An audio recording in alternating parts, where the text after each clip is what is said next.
Adobo pork, an ethnic dish from the Philippines. Super delicious, peppery sauce along with the fried plantains, which unfortunately I wasn't able to get the cooking on camera. But if you want me to show you how to cook fried plantains, let me know below. First thing we're going to do is we're going to chop up a whole white onion.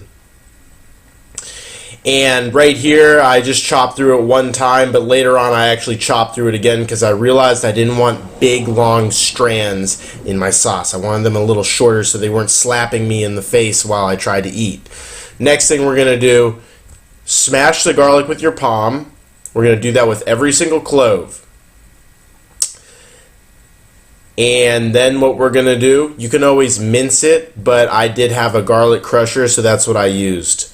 And when we're done with this, we're just going to have a big pile of garlic. Garlic is very healthy. It keeps away vampires. So there you go, onion and garlic. So what I did get on camera was me de-shucking these plantains, which are sort of a interesting style of banana. When you eat them raw, they taste very bitter, but when you fry them, they taste very good. And frying plantains is very easy. Just boil them in coconut oil at 375 for 5 minutes, take them out, smash them with a spatula, then throw them back in for another 3 minutes.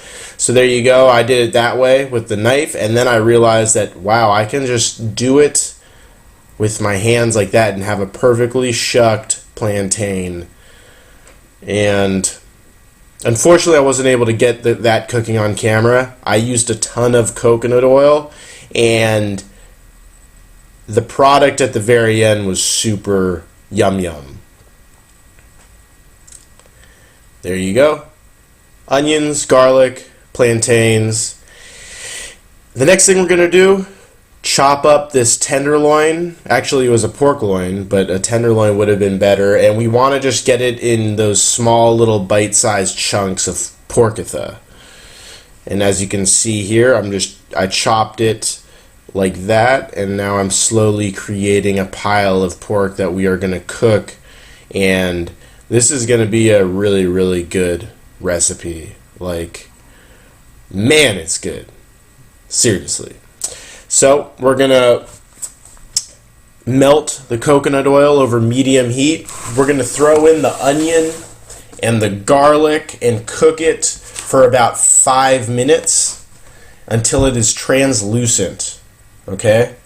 So there were those big long onion strips. I didn't like them, so I chopped it even further. And the next pile I throw in is just going to be a big pile of onion like that. So I like a little smaller. Okay. Start stirring. Make sure you stir so you do not burn the garlic. Very key. Burnt garlic is always a disappointment. So just keep it going about 5 minutes until it's all translucent and everything. And then we're going to toss in all of that pork. Okay? And we're going to immediately start stirring, and we're going to cook that for about 5 minutes. And what you can do right here is you can season it with all of your black pepper. This is going to be very important. This recipe surprisingly doesn't even take salt. The black pepper is pretty much all you need, and the way this smells is super crazy good. This combination with the black pepper, the onions, and the garlic, it is an amazing smell. So after 5 minutes, we're going to pour in the water. We're going to pour in the little amount of white vinegar that we need, as you saw there. And then we're going to throw in the bay leaves. And we're going to bring this mixture to a simmer. And we're just going to keep stirring here and there. Bring it to a simmer, and we're going to simmer that for 20 minutes, okay? Now, this is probably a little bit strong, too many bubbles for a simmer, but that's sort of what I had it bubbling at. It should be a little bit less intense than that. So I simmered it for about 20 minutes, stirring. And here is the coconut milk that we're going to pour in there, okay? And this is going to make it really a nice color, really creamy. It's just going to make it thick and Yum yum. Okay, so I poured it in really slowly for some reason.